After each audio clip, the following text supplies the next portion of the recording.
নমস্কার বন্ধুরা, audio book by রমি চ্যানেলে আপনাদের সকলকে অনেক স্বাগত। আমি রমি। আমি আজ আপনাদের পড়ে শোনাব প্রচিত গুপ্তের একটি সুন্দর গল্প, ভূত তাড়ুয়া। আসুন তবে শুরু করি আজকের গল্প, প্রচিত গুপ্তর ভূত তাড়ুয়া। আমরা দুই ভাই বোন পর্দার আড়ালে যেন বরফের মতন জমে গেছি, নড়তে পারছি না। এসব কি কথা? মতিলালকে দেখে কারা পালায়? কেনই বা পালায়? কিসের মন্ত্র জানার কথা বলছেন বড় মামা?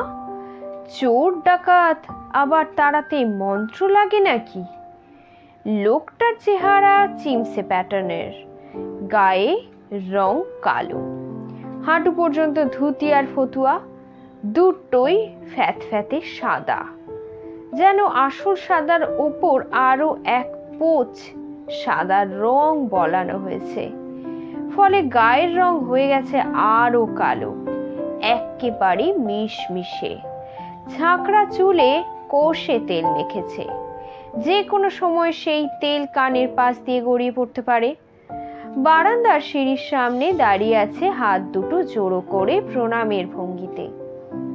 মানুষটার চেহারায় আরো কোনো গোলমাল রয়েছে, সেটা চোখের সামনেই আছে, কিন্তু যেন ঠিক ধরতে পারছি না। চোখের সামনে কিছু থাকা সত্ত্বেও ধরতে না পারাটা খুব অস্বস্তিকর। আমাদেরও তাই হয়েছে। বড় মামাও দুবার গলা খাকারি দিলেন, বললেন, মতিলাল, ভবানী जो बोला क्या हो सकता है, ये क्या सच है? সত্যি কথা বলেছ? লোকটা চুপই রইল। ভবানীদা এবার ধমক দিলেন, বল। আরে বল, চুপ क्यों है? ও সচ है না, বল। মতিলাল দুটো হাত কচলাতে কচলাতে কাচু মাচু ভঙ্গিতে বলল, সচ है। লোকটার গলাটা কেমন যেন, ঠিক পরিষ্কার নয়, আবার ঠিক জড়ানোও নয়, ফ্যাঁস ফ্যাঁসে। বড় মামা চমকে দিয়ে হো হো করে একটা আওয়াজ করে হেসে উঠলেন। তারপর চেয়ার থেকে ঝুঁকে পড়ে বললেন, সত্যি তুই তাড়াতে জানো? মতিলাল ভাঙা ভাঙা বাংলায় বলল, নেহি বাবু, হাম কুছ নেহি জানি, ওরাই আমাকে দেখে ভাগে। ভাগে? তোমাকে দেখে পালায়? क्यों? ওদের ভাগানোর জন্য তোমারে পাঁচ কুছ মন্ত্রতন্ত্র? হ্যাঁ। বড় মামার মুখে তখনও হাসি, বোঝাই যাচ্ছে তিনি মজা পেয়েছেন। মতিলাল ফিসফিস করে বলল, नहीं कुछ नहीं, फिर भी वो भागता है, लेकिन क्यों ये हम नहीं जानते बाबू, वो भागता है। टक टक टक। কোথাও একটা তক্ষক ডেকে উঠল। বিকেল বেলা তক্ষক ডাকে? কে জানে, ডাকে হয়তো। এটা তো আর কলকাতা নয় যে সব কিছু নিয়ম মেনে চলবে। জায়গাটা অনেকটা একটা পাড়াগাঁয়ের মতন, তাও আবার আমাদের চেনা জানা পাড়াগাঁ নয়, বিহারের পাড়াগাঁ। মধুপুর থেকে কিছুটা দূরে, রেল স্টেশনে নামার পর টাঙ্গায় আধ ঘন্টার পথ। আমাদের অবশ্য আরো বেশি সময় লেগেছে, কারণ যে ঘোড়াটা টাঙ্গা টানছিল তার অবস্থা একেবারেই ভালো ছিল না। মনে হয় বেচারি রাতে ঠিক মতন ঘুম হয়নি। ছোটার মাঝখানে ঘুমিয়ে ঘুমিয়ে পড়ছিল ঘোড়াটা। ঘোড়ার উপর ভবানীদার বেজায় খাপ্পা হয়ে গেল। দেহাতি হিন্দিতে টাঙ্গাওয়ালাকে এই মারে তো সেই মারে, আর বিড়বিড় করে নিজের মনে খালি বলতে লাগলো, ইস দেরি হয়ে গেল রে, ইস দেরি হয়ে গেল। আমি বললাম, কিসের দেরি ভবানীদা? ভবানীদা বিরক্ত গলায় বলল, তোমাদের বড় মামা বাড়ি পাহারার জন্য নতুন দারোয়ান খুঁজছে। আজ বিকেলে একজনকে আসতে বলেছি, তার ইন্টারভিউ হবে, তারপর ফাইনাল করব। আমি বললাম, আজই বললে? ভবানীদা রাগী গলায় বলল, আমি কি চাই, জানতাম যে ট্রেন লেট হবে, তারপরে হতচ্ছাড়া ঘোড়াটা। কথাটা শেষ করে ভবানীদা আবার ব্যস্ত হয়ে উঠলেন। নিজেই ঝিমিয়ে পড়া ঘোড়াটাকে বলতে লাগলেন, হাট হাট, জলদি চল। ঘোড়া চিহি ধরনের একটা ডাক দিয়ে আরো স্পিড কমিয়ে দিল। মধুপুর, দেওঘর, জসিডিতে একটা সময় অনেক বাঙালি থাকতো। এখনো কম কিছু নেই, তার উপর আসা যাওয়া তো লেগেই আছে। তাই এখানকার স্থানীয় মানুষরাও সুন্দর বাংলা বলতে পারে। যেমন ওই ভবানীদা, তার কথা শুনলে কে বলবে মানুষটা বাঙালি নয়।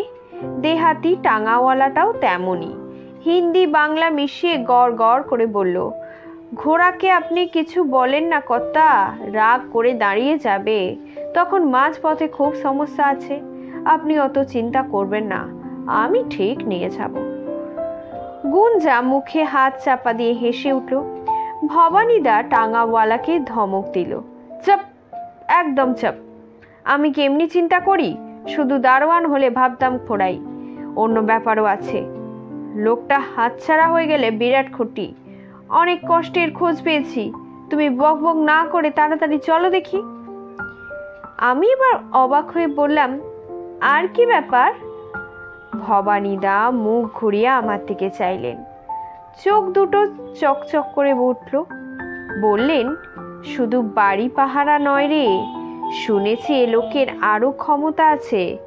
তোমাদের বড় মামাকে সেই ক্ষমতার কথা বলেছি, উনি তো বিশ্বাসই করেন না। বললেন দূর যত সব বানানো কথা। আমি অনেক জোর জার করলাম, বললাম একবার দেখতে ক্ষতি কি, তখন উনি রাজি হলেন। গুঞ্জা তার গলায় ঝোলানো দূরবীন চোখে লাগিয়ে চারপাশ দেখছে। ট্রেনে ওঠার পর থেকে এই কাণ্ড শুরু করেছে মেয়েটা, চোখ থেকে দূরবীন সরাচ্ছেই না। দূরবীন চোখে ভবানীদার দিকে তাকিয়ে বলল, কি ক্ষমতা? ভবানীদা একটুক্ষণ চুপ করে রইল, তারপর মুখ ঘুরিয়ে গম্ভীর গলায় বলল, অত বলা যাবে না। সেই লোকেরই এখন ইন্টারভিউ চলছে, পর্দার আড়ালে দাঁড়িয়ে লুকিয়ে লুকিয়ে আমরা শুনছি। বছর 2 হলো বড় মামা এখানে একটা দারুণ রেস্ট হাউস কিনেছেন। বিরাট বাগানের মাঝখানে বিরাট একটা ব্রিটিশ আমলের ছোট্ট একটা বাংলো। বাংলোর রং পোড়া ইটের মতন, ভারী চমৎকার। সারিয়ে সুরিয়ে নিয়ে সেটাকে আরো চমৎকার করা হয়েছে, মনে হয় সত্যি নয়, যেন আঁকা ছবি। সামনে ফুলের বাগান, পাশে সবজির বাগান, যাকে বলে কিচেন গার্ডেন। পিছনে আম, জামরুল, সিলভার ওকের মতন বড় বড় সব গাছ ভিড় করে আছে দেওয়ালের মতন। একদিকে আবার পুকুর, সেখানে বাঁধানো ঘাট। দক্ষিণের কাঁচের আউট হাউসটাও কম যায় না, রঙিন কাঁচগুলো ছিল ভাঙা। বড় মামা কলকাতা থেকে অনেক খুঁজে নিয়ে এসে সেগুলো বদলেছেন। কত মানুষ যে এখন ওই বাড়িটা কেনার জন্য বড় মামাকে ধরে নিয়েছে তার ঠিক নেই। মোটা টাকার কথাও বলে, বড় মামা পাত্তা দেন না। আমরা এসে পৌঁছেছি বেশিক্ষণ হয়নি, কিন্তু তার মধ্যেই এক চক্কর ঘোরা হয়ে গেছে আমাদের। বাংলোর চারপাশে জঙ্গল না থাকলেও বেশ জঙ্গল জঙ্গল একটা ভাব রয়েছে, এটা একটা বাড়তি মজা। বড় মামা বিয়ে থা করেননি, ছাড়া হাতফার মানুষ। ব্যবসা পাতি থেকে ছুটি নিয়ে বছর 2-3 বার বিশ্রাম নিতে এখানে পালিয়ে আসেন। এবার ঠিক হয়েছিল বাবা মা আর আমরা 2 ভাই বোন আসবো। গোছগাছ শেষ এমন সময় বাবার অফিসে হঠাৎ জরুরি কাজ পড়লো, বেড়ানো হলো পণ্ড। গুঞ্জা তো কেঁদেই ফেললো। মা বড় মামাকে খবর দিল, যাওয়া ক্যান্সেল। তখন বড় মামাই ব্যবস্থা করেছেন, ভবানীদাকে পাঠিয়ে দিয়েছেন। সেই আমাদের 2 ভাই বোনকে নিয়ে আজ সকালে ট্রেনে উঠেছেন। কথা ছিল দুপুর গড়াতে না গড়াতেই মধুপুরে নামবো, কিন্তু ট্রেন লেট করলো, পৌঁছতে বিকেল হয়ে গেছে। বেলা 12টায় হটকেস খুলে মার দেওয়া লুচি, আলুর দম আর দরবেশ দিয়ে লাঞ্চ করেছি। লুচি গরমই ছিল, তারপর আর কিছু খাওয়া হয়নি। তবে বেড়ানোর আনন্দে খিদে ভুলে গেছি। ঠিক হয়েছে বাবার অফিসের কাজ শেষ হলে 3 দিন পর বাবা মাও চলে আসবে। ততদিন আবার 2 ভাই বোন একেবারে আমরা স্বাধীন। কিন্তু প্রথম দিনই যে এরকম একটা কাণ্ড হবে কে ভাবতে পেরেছিল? বারান্দার ওপাশে ঝোপঝাড় দিয়ে কিছু চলে গেল, আওয়াজ হলো সর সর সর। গুঞ্জা ফিসফিস করে বলল, দাদা ভয় করছে। গুঞ্জা খুবই ভীতু প্রকৃতির একটা মেয়ে। হুটহাট ভয় পাওয়া তার অভ্যেস। ভেবেছিলাম ক্লাস 6-এ উঠলে মেয়েটার ভয়টা একটু কমবে, কমেনি, বরং বেড়েছে। অথচ আমি ওর থেকে মোটে 2 বছরের বড় হলেও কি হবে, যথেষ্ট সাহসী। কিন্তু এখন যেন কেমন হচ্ছে। মতিলাল নামে লোকটার সঙ্গে বড় মামার কথা শোনার পর থেকেই এটা হচ্ছে। কি হচ্ছে? আমি হাত বাড়িয়ে গুঞ্জাকে একটা চিমটি কাটলাম। বড় মামা আমাদের কথা শুনতে পেলেই কেলেঙ্কারি। একটু আগেই তিনি বলছেন, অর্ঘ, গুঞ্জা, তোমরা ট্রেনে এতটা পথ এসেছো, এখন আর ঘর থেকে একদম বেরোবে না, খাওয়া দাওয়া করে বিশ্রাম নাও। সেই ফাঁকে আমি একটা জরুরি কাজ সেরে ফেলি। সন্ধেবেলা তোমাদের সঙ্গে আবার জমিয়ে গল্প করব। আমরা ভাই বোনে হাত পা ধুয়ে খাওয়া দাওয়া করেছি, কিন্তু বড় মামার বিশ্রাম নেওয়ার কথা শুনিনি। ঘর থেকে বেরিয়ে পা টিপে টিপে চলে এসেছি আমরা বারান্দায়। বারান্দায় পর্দার আড়ালে দাঁড়িয়ে দারোয়ান চাকরির ইন্টারভিউ শুনছি। বেতের চেয়ারে বড় মামা বসে আছেন, তার ভুরু দুটো কোঁচকানো। ভবানীদা দাঁড়িয়ে আছে পাশে, তারও ভুরু দুটো কোঁচকানো। লক্ষ্য করছি ভবানীদার এই এক স্বভাব, বড় মামার কাছে থাকলে তার মতো আচরণ করবে। এখনো তাই করছে। বড় মামার দেখা দেখি ভুরু কুঁচকে আছে। বড় মামা ঘাড় ঘুরিয়ে বলল, ভবানী, এই সেই লোক, এর কথাই তুমি বলছিলে? ভবানীদা ঘাড় নিচু করে বলল, হ্যাঁ বড়বাবু, এই সেই লোক। বড় মামা গলা তুলে বললেন, তোমারা নাম ক্যা হ্যায়? নাম কি? ভবানীদাও গলা তুলে বলল, ক্যা হ্যায়? ভবানীদা বেশ কয়েক বছর ধরেই এই বাড়িতে আছে। সে এই বাড়ির কেয়ারটেকার। আগে কেয়ারটেকার আর দারোয়ান দুটো পোস্টেরই কাজ করত, এখন শুধুই কেয়ারটেকার। এর পেছনে একটা মজার গল্প আছে। ট্রেনে আস্তে আস্তে ভবানীদা নিজেই আমাদের সেই গল্প বলেছে। গত বর্ষায় তার নাকি জ্বর হয়েছিল। ছোটখাটো জ্বর নয়, একেবারে তেড়ে ফুঁড়ে জ্বর। গোটা শরীর থেকে যেন ধোঁয়া বের হতো। মাথায় পুকুরের ঠান্ডা জল বালতি বালতি ঢেলেও টেম্পারেচার কমছিল না। গুনে গুনে 7 দিন বাদে জ্বর গেল, কিন্তু এখানেই শুরু হলো বিচ্ছিরি এক ঝামেলা। দিনের বেলা সব ঠিক থাকে, কিন্তু রাত হলে কেন জানি দুটো কানেই তালা পড়ে যায়। কিছুই শুনতে পায় না ভবানীদা। অনেক ডাক্তার বদ্যি হলো। দেওঘরের কাছে কোনো গ্রামে গিয়ে ওঝা পর্যন্ত দেখিয়ে এলো ভবানীদা। ওঝা বলল, কোনো ব্যাপার নয়, এক ধুনুচি ধোঁয়া দিলেই রোগ পালাবে, তবে খরচপাতি আছে। বেচারি ভবানীদার উপায় কি? খরচায় রাজি হয়ে গেল। ওঝা কানে ধুঁয়ো দিল। এক ধুনুচির বদলে দিল 3 ধুনুচি। খরচও হলো 3 গুণ, কিন্তু তাতে কোনো লাভই হলো না। কানের গন্ডগোল রয়ে গেল। এই কারণেই ভবানীদার দারোয়ান পোস্ট চলে গেছে। তবে আমরা মাত্র কয়েক ঘন্টাতেই বুঝেছি, পোস্ট চলে গেলেও ভবানীদা মানুষটা বেশ ভালো। আমাদের সঙ্গে অনেক গল্প করেছে, বলেছে একদিন সাইকেলে চাপিয়ে ডুংরা পাহাড়েও নিয়ে যাবে। আমি কেরিয়ারে বসবো, গুঞ্জা বসবে সামনের রডে। বড় মামার রেস্ট হাউসের পাশে ডুংরা একটা ছোট্ট পাহাড়, টিলার থেকে খানিকটা বড়। পাহাড়টার একটা মজা আছে, ওখানে একটা ঝর্ণা রয়েছে, সেটার নামও ডুংরা। পাহাড়ের নামে ঝর্ণা না ঝর্ণার নামে পাহাড়, সেটা কেউ জানে না। রাতে এই নিয়ে পাহাড় আর ঝর্ণার মধ্যে নাকি ঝগড়া হয়। ঘর থেকে বেরিয়ে হাওয়ায় কান পাতলে সেই ঝগড়াও নাকি শোনা যাবে। তবে সব দিন নাকি শোনা যায় না। যেদিন যেদিন খুব চাঁদের আলো ফোটে, সেই দিন নাকি শোনা যায়। গুঞ্জা হাততালি দিয়ে বলল, না না, শুনবো না, রাতে ঘর থেকে বেরোনোয় সমস্যা আছে। আমি বললাম, কি সমস্যা রে? ভবানীদা উত্তর না দিয়ে মুখ ঘুরিয়ে অন্যদিকে তাকালো, যেন কথাটা শুনতেই পাননি। ভবানীদার কান বন্ধ হওয়ার পর বড় মামা এই প্রথম এখানে এলেন, তাই এখন পাহারার জন্য নতুন লোকের খোঁজ চলেছে। এর মধ্যে 5 জনের ইন্টারভিউ হয়ে গেছে, একজনকেও পছন্দ হয়নি। এই মানুষটাকে নাকি ভবানীদা নিজে অনেক খুঁজে টুজে জোগাড় করেছে। বাগানের ডুমুর গাছটা থেকে ঝটপটানি দিয়ে একটা পাখি উড়ে গেল। পেঁচা নয় তো? হতে পারে, এখানে দিনের আলোতেও হয়তো পেঁচা ওড়ে। চমকে উঠে গুঞ্জা আরো খানিকটা সরে এলো এদিকে। আমার ডান হাতের কনুইটা চেপে ধরলো। শুরু থেকেই দেখেছি লোকটা হাসছে, মুখে খয়েরি দাঁতের শাড়ি।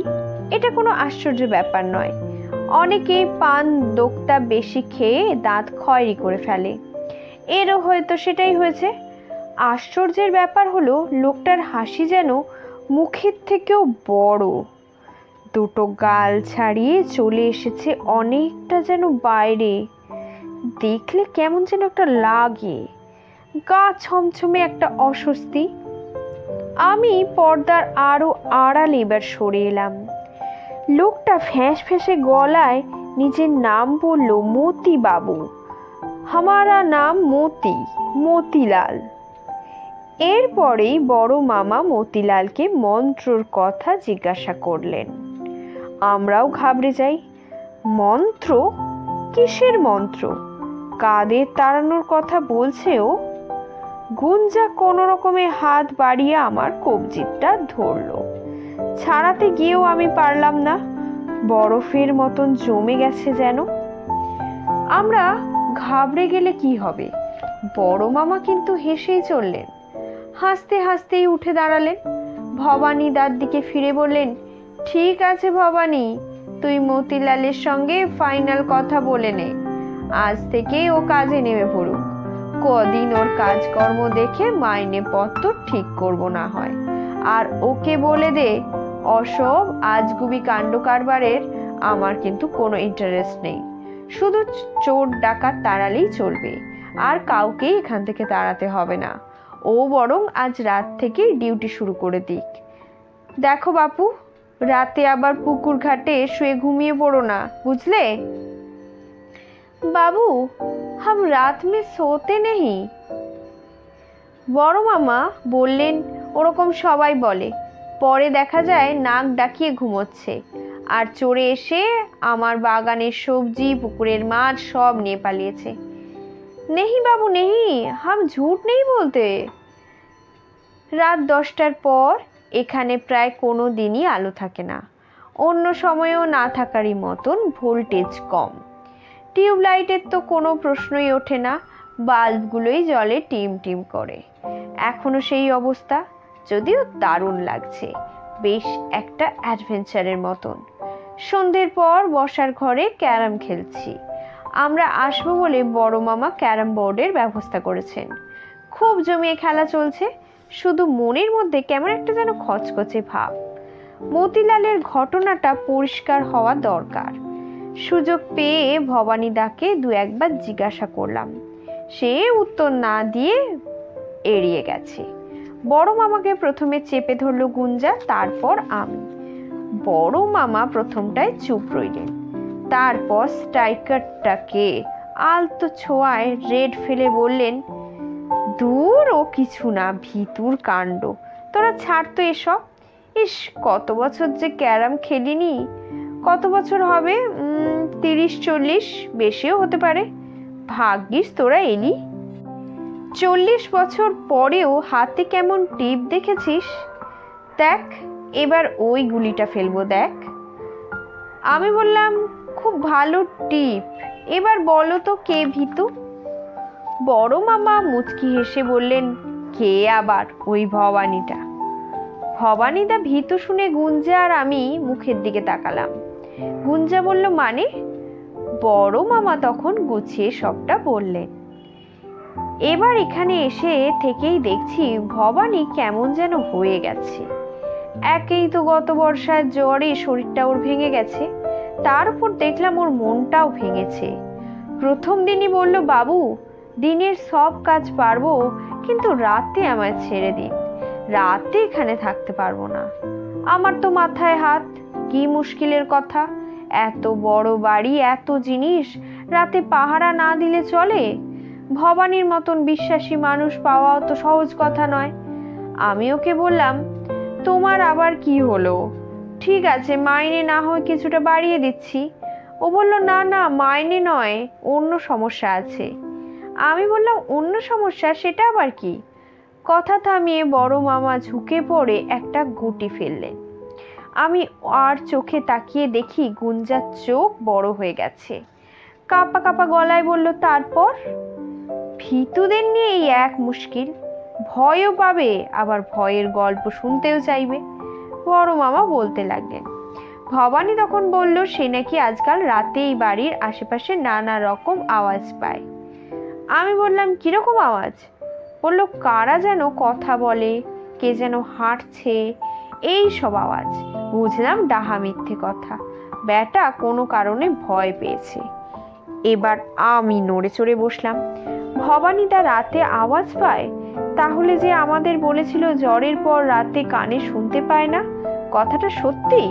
কথাটা বলতে গিয়েই চুপ হয়ে গেলাম। বড় মামা বললেন, বুঝলি অর্ঘ্য, অনিচ্ছুক মানুষকে দিয়ে সব কাজ করানো যায়, কিন্তু পাহারার কাজ করানো যায় না। বাধ্য হয়েই একজন দারোয়ান খুঁজতে শুরু করলাম। দু একজনকে দেখলাম, মনোমতো হচ্ছিল না। শেষ পর্যন্ত এই লোকটাকেই ভবানী এনে দিল। এই যে ভাবলাম না, মতিলাল কি নাম? এরপর বড় মামা মুখ তুলে তাকালেন, হেসে বললেন, বাড়ি পাহারা ছাড়াও এই মতিলাল বাবুর নাকি আরো একটা ক্ষমতা আছে জানিস? মিস্টিরিয়াস পাওয়ার, রহস্যময় নাকি ক্ষমতা। মিস্টিরিয়াস পাওয়ার? আমরা দুজনেই একসঙ্গে বললাম। বড় মামা প্রথমে একচোট হেসে নিলেন, তারপর হাসতে হাসতেই বলতে লাগলেন, আরে শোন নাকি, ভবানী বলছিল লোকটা নাকি বাড়ি ঘর থেকে ভূত তাড়াতে পারে। গ্রামের দিকে অনেকেই নাকি ভূত তাড়ানোর জন্য মতিকে ডেকে নিয়ে যায়। 2-4 রাত সেই বাড়িতেই থাকলে ব্যাস, তাতেই কেল্লা ফতে, আর কিছু লাগে না। ভূত বাবাজি এমনই বাপ বাপ বলে পালায়, বোঝো কাণ্ড। আজ বিকেলে মতিলালকে মজা করে কথাটা আমি জিজ্ঞাসা করলাম, তাই ঘটনা সত্যি কিনা জানতে চাই। লোকটা কি বললো জানিস? বললো ঘটনা সত্যি, ভূত নাকি ওকে দেখলে পালায়, কোনো মন্ত্র তন্ত্র জানে না, কিচ্ছুই লাগে না, এমনি নাকি চম্পট দেয়। প্রথমে ভেবেছিলাম লোকটাকে রাখবো না, একটা মিথ্যেবাদীকে বাড়িতে ঢোকানো ঠিক হবে না। তারপর ভেবে দেখলাম অসুবিধা কি, মিথ্যেটা তো ক্ষতির কিছু নয়, বরঞ্চ বেশ মজার। কটা দিন দেখি না, তাছাড়া এতটা পর্যন্ত বলে বড় মামা থামলেন। আমি বললাম, তাছাড়া কি? তাছাড়া ভবানীটাও কদিন ধরে খুব চাইছিল লোকটাকে যেন আমি কিছুদিনের জন্য হলেও রাখি। কেন? ভবানীদা চাইছিল কেন লোকটাকে রাখি? কেন ভবানী চাইছিল কেন বলো? কুঞ্জা জিজ্ঞাসা করলো। বড় মামা আবার হাসলেন, বললেন, কেন আবার? একটা কাউকে না রাখলে ভবানীরই তো সব থেকে মুশকিল, ওকেই রাতে তাহলে পাহারা দিতে হতো।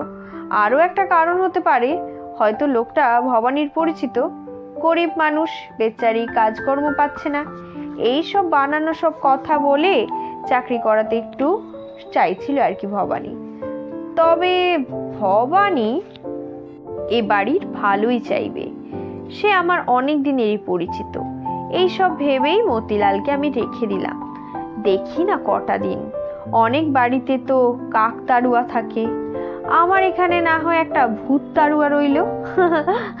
তোরা ফিরে গিয়ে বন্ধুদের গল্প করবি, বড় মামার রেস্ট হাউসে একটা ভূত তাড়ুয়া আছে, তার গায়ের রং কুচকুচে কালো আর জামা কাপড় ফটফটে সাদা। বড় মামা একেবারে গলা খুঁড়ে হাসতে লাগলেন। ভূত তাড়ুয়া কথাটা শুনে আমাদেরও খুব মজা লাগলো, সব ভয় টয় পালালো, আমরাও এবার হাসতে শুরু করলাম। ভীতু গুঞ্জাটা পর্যন্ত এত হাসলো যে ওর হেঁচকে ওঠার মতন অবস্থা। বড় মামা মাথায় চাপড় দিয়ে সামলালেন।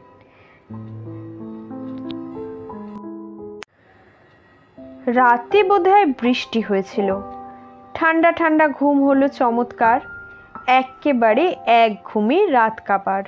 শুরুতে আউট হাউসের দিক থেকে শুরু একটা তীক্ষ্ণ হুইসেলের আওয়াজ পেলাম, পাহারাদারের হুইসেল। ভূত তাড়ুয়া কি মাথায় ছাতা নিয়ে পাহারা দিচ্ছে, নাকি রেনকোট গায়ে দিয়েছে ভূত কি রেনকোট দেখলে পালায়? এইসব হাবিজাবি ভাবতে ভাবতে ঘুমিয়ে পড়লাম আমরা। সকালে উঠে দেখি চারপাশে একেবারে আলোয় ঝলমলে। ঘর থেকে বেরিয়ে শুনি হইচই হচ্ছে। বড় মামা অর্ডার দিয়েছেন বাড়ির পিছনে সিলভার ওক গাছটায় দড়ির দোলনা টাঙাতে হবে। আমি আর গুঞ্জা নাকি আজ সেই দোলনায় বসে ব্রেকফাস্ট করব। বারান্দায় দাঁড়িয়ে দেখলাম ভবানীদা দোলনা নিয়ে ছুটোছুটি করছে। ইস কি মজা! মজা চলল পরের কটা দিন। অনেক রকম মজা, শুধু ঘরে বসে ক্যারাম নয়, মাছ ধরা, গাছে ওঠা, পিকনিক, ক্যাম্প ফায়ার, অনেক কিছু। সব থেকে মজা হলেও বাবা তাড়াতাড়ি কাজ সেরে ফেলায় 3 দিনের বদলি নিয়ে তাড়াতাড়ি 1.5 দিনের মাথাতেই মাকে নিয়ে চলে এলেন সোজা এখানে। তারপর থেকে আমরা বাবার গাড়িতেই বেড়াতে লাগলাম। দেওঘর গেলাম, ডুংরা পাহাড়েও গেলাম। হইচইতে এতই মেতে উঠলাম যে ভবানীদা আসছে না সেটাই খেয়াল করলাম না। ভূত তারোয়া মতিলালের সঙ্গেও আর দেখা হয়নি। সে রাত করে আসে, পাহারা সেরে ফিরে যায় ভোরের আলো ফোটার সঙ্গে সঙ্গে। বাবা মাকে গল্পটা বলেছি। বাবা বলেছে একদিন রাতে ডেকে কথা বলবে। মা বলল না বাবা, ওসব ভূত টুতের ব্যাপার, খবরদার রাতে আমার সামনে ডাকবে না। বড়দা যে কি কাণ্ড করে কাদের সব ধরে আনে কে জানে। মায়ের কথা শুনে আমরা খুব হাসলাম। বড় মামা বলল আমি কি করেছি, করেছে তো ওই ভবানী, সেই তো লোকটাকে এনেছে, এনে এখন কামাই করছে। মনে হয় বেচারির আবার জ্বর হয়েছে। ভাবছি এবার কলকাতায় ফেরবার আগে একবার ওর গ্রামের বাড়িতে যাব। গতবার অসুখের সময় আমি এখানে ছিলাম না, এবার না গেলে খুব খারাপ হবে। সমস্যা হলো গ্রামের নামটা বলেছিল, কিন্তু এখন ঠিক মনে পড়ছে না। যাই হোক, খোঁজ নিতে হবে। ওই আজগুবি মতিলাল নিশ্চয়ই ঠিকানা বলতে পারবে। আমি আর গুঞ্জা দুজনেই একসঙ্গে বললাম আমরাও তোমার সঙ্গে যাব বড় মামা, বেশ আর একটা আউটিং হবে, ভবানীদাও খুশি হবে। বড় মামা বললেন না, আমি একাই যাব, আজ বিকেলেই চট করে একবার ঘুরে আসব। 7 দিনের বদলে 5 দিনের মাথায় আমরা কলকাতায় ফিরে এসেছি। বড় মামাও তার চমৎকার রেস্ট হাউসে বড় একটা তালা ঝুলিয়ে চলে এসেছেন আমাদের সঙ্গে। উনি বাড়ি বিক্রি করে দেবেন। ইতিমধ্যে ওখানে যারা একসময় বাড়ি কিনবো বলে উৎসাহ দেখিয়েছিল তাদের 2-1 জনের সঙ্গে কথা বলে এসেছেন। এছাড়া অন্য কোনো পথ নেই। যে ভয়ঙ্কর ঘটনা ঘটেছে তাতে ওখানে আর থাকা যায় না। ঘটনা এরকম, সেদিন বড় মামা যখন ঠিকানা খুঁজে ভবানীদার গ্রামে পৌঁছলেন তখন কড়া দুপুর, সূর্য একেবারে মাথার উপরে। গ্রামের মুখে বন্ধ চায়ের দোকানে বসে কটা লোক তাস খেলছিল। বড় মামা গাড়ি থেকে নামতেই নিজেরাই এগিয়ে এলো। তারপর ভবানীদার কথা শুনে যেন আকাশ থেকে পড়ল। গত বর্ষায় 7 দিনের জ্বরে যে মানুষটা মারা গেছে তার আবার খোঁজ কিসের? সে তো অনেক দিনই হয়ে গেছে। এরপর আর এই বাড়ি রেখে দেওয়া যায়? এই ঘটনার বেশ কয়েক মাস পরে গুঞ্জা একদিন আমাকে জিজ্ঞাসা করলো, আচ্ছা দাদা, ভবানীদা যখন নিজেই ভূত তখন একজন ভূত তারুয়াকে ডেকে আনতে গেল কেন রে?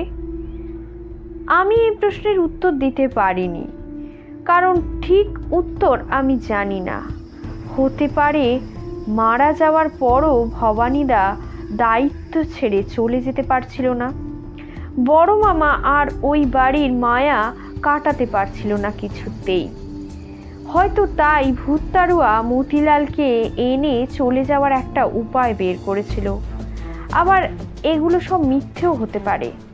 চমৎকার রেস্ট হাউসটা যাতে বড় মামা বিক্রি করে দেন তার জন্যই হয়তো ফন্দিটা। বর্ষায় জ্বর, রাতে কানে শুনতে না পাওয়া, এইগুলো থেকে শুরু।